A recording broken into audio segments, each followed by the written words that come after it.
Hello and welcome to Thaiger Bites. I'm Jay and this is Tim. Hello. And we're here to answer your questions and feedback from all of our shows on YouTube, as well as Instagram, Facebook, and the Thaiger Talk forum on our website. And people have been sending us video messages as well at bites@thethaiger.com. That is BITES, bites@thethaiger.com. So Tim, let's start firstly from another message from Mike. Good morning, Tim. Good morning, Jay. From Royet at this huge temple. Call it the Grand Pagoda. Very spectacular. One of the biggest ones in Thailand. Anyways, come visit. This is Mike Freerider signing out. Thank you for that video message, Mike. Great to see you there in Royet. That temple's beautiful, huh? Yeah, you were asking where Royet was. Did you know that Kun Num, whose mother makes the shirts, It's from Royet. is from Royet. Oh, amazing. It's up on the Mekong in like sort of far north-east Isan. Okay, so you're representing Royet right now. No, this isn't one of Num's mum's shirts. It's the shirts that I wear. Yes. Yes. However, today's Lumberjack Friday, so it's a special homage. But yeah, thank you, Mike. Mike, you must be having a great life, just riding around wherever you go. He's just having a great time. But Good thank on you very ya. much for your videos. Yeah. All right. Here's a second video from Frank, who has a message for us. Hi Tim and Jay, I'm in Karat today. Rung is away enjoying a meal with some of her Thai friends, but I have a question for you, and that is Phuket more expensive than Bangkok or Pattaya? I've heard it is, not too sure, but we intend to go there later. Great show, by the way. Thanks, bye.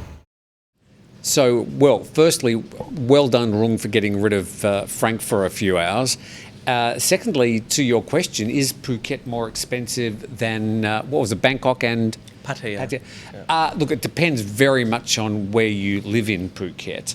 You can live in Phuket and it can be very cheap if you sort of stay on the east side of the island, not the west coast where you've got Patong, Katakaron, Surin and all those places. So once you get over the hills, it's really quite cheap. I've lived there for 10 years and there is sort of tourist price, there's local price, and you can get expensive rent or you can get cheaper rent. And it's probably much the same in Bangkok and Pattaya as well. It depends where you go. You will find prices really can move very high and very low depending on which parts of these towns you live in. Yeah. And if you're a local, you sort of get to know the local places to hang out and especially food. Yep, yeah. If you know the local way of spending, you'll never find anything expensive. But in my opinion, now that I'm living in Bangkok, I find Bangkok a lot cheaper to live here. But that's also because there's so many more choices. You were living in the very expensive part of Phuket, though. Of course, that's in how your I mansion. Roll. That's how I roll. Is that how you say it? Roll? Roll. Yeah, it's an Australian thing. I like the way you roll. So from here, we can just walk across the road and get like 40, 50 baht, huge plate of Thai food. Yeah. So it can be quite cheap. Yeah. I tell you what, the reason I did that roll thing is because Tim gives me surfer vibes. Now, I know that might be difficult for you to believe, but if we reach 100,000 subscribers, we will put up a picture of Tim when he had hair down to his shoulders. I'm talking blonde, gold, beautiful locks. So help us out. Help us reach 100,000 subscribers and you'll know the exact surfer vibes I'm talking about. That was when I was about 21 years old in Surfers Paradise having a holiday. This is real. This is no Photoshop. Imagine Tim with blonde, beautiful, long locks. Oh, it used to be a lot longer than that photo. I was always sort of doing this and getting. Oh, you were one of those guys, was it? Yeah, I was. Okay, cool. Had long blonde hair. Then one day I got my fringe cut and I never saw it again. All right. Here's our last video from Jean-Claude, all the way from South Africa, once again. Hi guys, this is Jean-Claude again from Cape Town, South Africa. I just want to say thank you so much for your programs, and especially thank you for being just you. One of the reasons we love watching your program. Sorry for my English, I'm French speaking, but thank you. Oh, that's really nice. Thank you very much for your kind comment. And your English is fine. It's better than Jay's. Definitely, absolutely. Thank you, Jean-Claude. I got a message here from Stephen. Go on. Stephen says, after 3 huge events in Pattaya, not many people wearing masks and alcohol flowing on the beach. Surprise, surprise, no China flu outbreak. And is this the same party pooper minister who said all Farangs are dirty? Load of BS. So the minister, Anaton, having a go at the vaccination situation and talking about Pattaya as well yesterday, and comments made on Thailand News Today by Jet, calling him the party pooper minister, which seemed to go down pretty well. Yeah. All right, my comment here is from Ben Smith, who says, Tim is correct, because in Western countries, places like Starbucks, Nero, Costa Coffee, etc., sell chai latte, which is a spiced tea with or without cinnamon and coffee. Quite popular, great if you have a cold. Thank you for that comment, Ben. I was merely remarking on the paradox of calling tea in another language. Well, yeah, because the word in Indian for tea is chai. That's yeah, right. look, it's just referred to in some English places as chai tea, and I'd highly recommend that you have a cup of chai tea and just get over it. Nay. I say nay. As a person who understands the meaning to chai and who grew up having chai, I refuse to call tea. Willie Jimmy couldn't care less about your chai tea obsession. Says, funny how Delta variant always follows after vaccination numbers rise.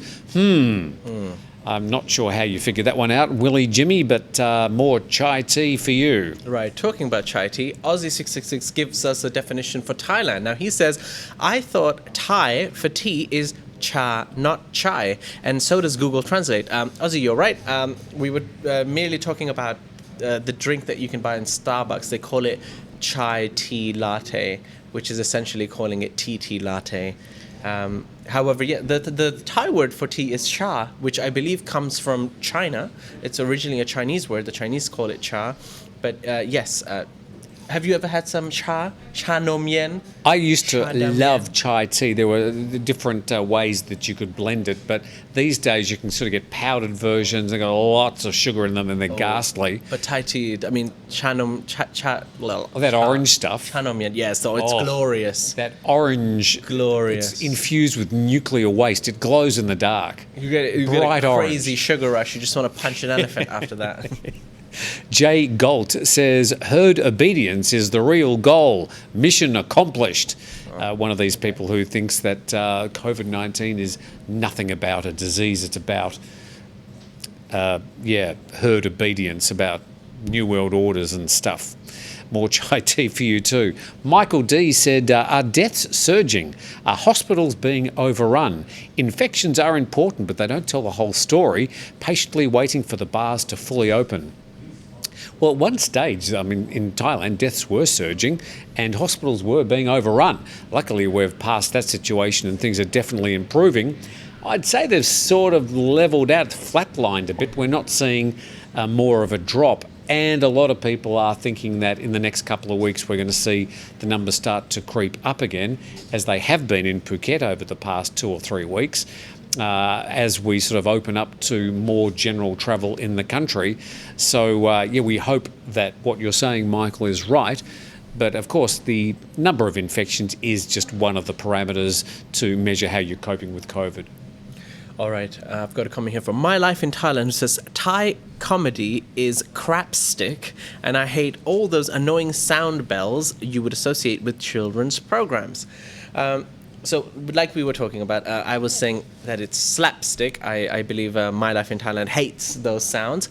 But I can understand you. It is quite annoying. And I feel like growing up in Thailand, I always thought that I wish we had a better level of humor. I wish we moved out of the slapstick and moved more into stand-up comedy or comedy that requires more understanding and knowledge behind the jokes, where you feel it's hilarious because it's a smart joke rather than, oh, look at me, I slipped on a banana, ha ha ha. Well, it's just a style of comedy. But like in Thailand, you do get these sound effects to accompany the comedy. Yes. In American soap operas, they have canned laughter. Sometimes they're filmed in front of live audiences, but these days it's just cheaper to get a laugh track. Mm-hmm. So I think the way that each country does comedy is going to be culturally different, and here they love the post-production sound effects. All right. We should do an episode of Thaiger Bites with all the sound effects. And Joy, Well, actually, Shai, Chai can have fun we pressing actually buttons. have a mixer, a Thai mixer, and we actually have those pre-made sounds. So if Shai actually pressed a couple of buttons, they have clapping, they have the boing sounds. So we actually have them. We just don't use them. Shai, press a button. Just press a button. I think it's going to happen. We are going to have.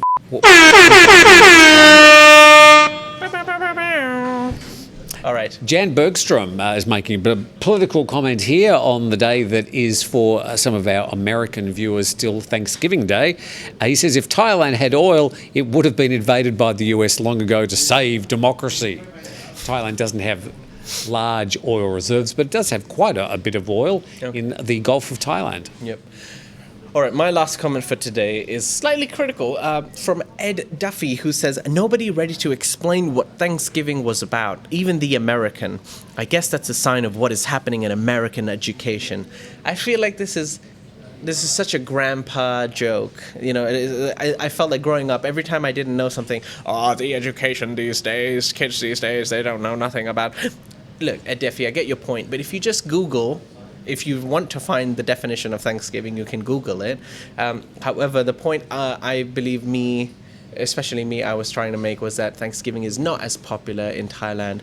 People are not very well aware of it. Not popular at all. Yeah. It's really only celebrated by like American citizens. Yeah, pretty and much. some certain five-star hotels, I believe one of the commenters might be Stephen J. L. Austin, who was saying that some hotels, they hold some Thanksgiving dinners or brunches, but generally it's not very celebrated here in Thailand. Not celebrated in Australia either. Oh.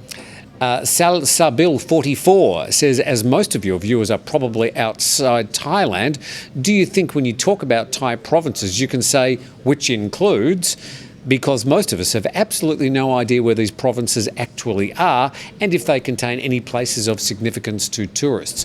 Fair point. Actually, at the Thaiger, we do go out of our way to describe roughly where places are, like in Kanchanaburi, Western Thailand, or in Roi Et, northeast Thailand. We actually try and give you a bit of a geographical idea. Somebody even suggested we should put a map when we're talking about a story and a red dot of where it's happening. Maybe one day, but we actually probably more than any other publishers in Thailand usually go out of our way to try and describe where places are. Joey S. says, why go into the fireworks enclosure when you can just sit outside and have a cold beer whilst enjoying the show? Only in Thailand. Ha ha ha. Well, fair point. With fireworks, you really don't have to sort of be in the enclosure. You can sit 500 metres away and enjoy the show just as much. Yeah, Joey. Andrea Bocelli might possibly join via Zoom. Who knows? You can still enjoy Andrea Bocelli. Yeah, good luck with that. What are we, 5 weeks away from New Year? Yes. There's still... The TAT have gone very quiet on the concert for the world's leading opera singer. They're busy preparing. Yeah, I would have thought they would be selling tickets or perhaps telling us where he's going to be. So I'd be saving up, Jay. You're going to be paying out. And finally, I've got Ragamuffin 84, who says, let's face it, the only people going back are those with family ties, business, and really desperate tourists. It's all going to go tits up there in the next couple of months. So, okay, let's do a prediction here. What do you think? Are we going to see rising COVID numbers? If they go up, are the Thai government going to start closing things down, restricting things again? Or is it just open forever and whatever happens, happens? I'm thinking they're just going to go, we're going to reopen and to hell with it. Infections are rising. I think we've taken so many strides that we might as well ride it out. But maybe there might be a change in the people who live here. I think the people might start behaving a bit differently and stop going at themselves.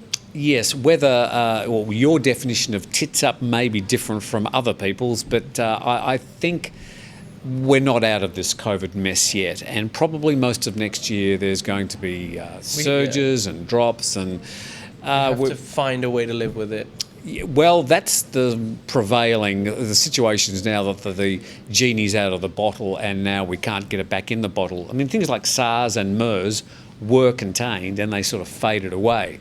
This one now, because of the missteps of quite a few governments trying to contain it early, you could even say the Chinese are included in that, has caused this to become probably the next endemic rather than just a pandemic, and will be something that we'll have to cope with perhaps even on a yearly basis. All right. Thank you for joining our show today. We hope you enjoyed it. A quick shout out. I did. Thank you, Tim. Yeah, a quick shout out. Today at 3 p.m. So Thaiger Bites comes out today a bit earlier because it's going to come out at 1 p.m. because at 3 p.m. We're going to be doing another episode of Thaiger Unfiltered. Now, last week, me and Natty sat down and just took some live questions from our viewers and tried to answer them unfiltered without, any filtering. Full honesty, yeah, without any filtering. And people seem to quite enjoy it. So we're going to do round 2 of that. But I'm not invited? And I was about to say, Tim Newton. No, I've got other things to do. It's okay. All right. Were you invited, Chai? Maybe he'll be there, maybe he won't. Chai wasn't invited either. Chai's doing the editing. Who else was going to do it? Jay Anyways. and Natty doing their thing. Yeah. Good Anyways, luck. Thank Hope you. it goes really well. Thank you. I don't care. Anyways, so stay tuned for that. If you'd like to ask us any more questions live, you can do that this afternoon. We hope you've enjoyed today's episode. Please like and subscribe the video. A lot of you are not subscribed. It really helps us out. Please subscribe, share the video. Thank you, Tim, for joining us today. My pleasure. Thank you, Shai. Thank you, Jason. And thank you, viewers, once again. We hope you have a nice Friday. We hope you have an even better weekend. We'll see you next Monday.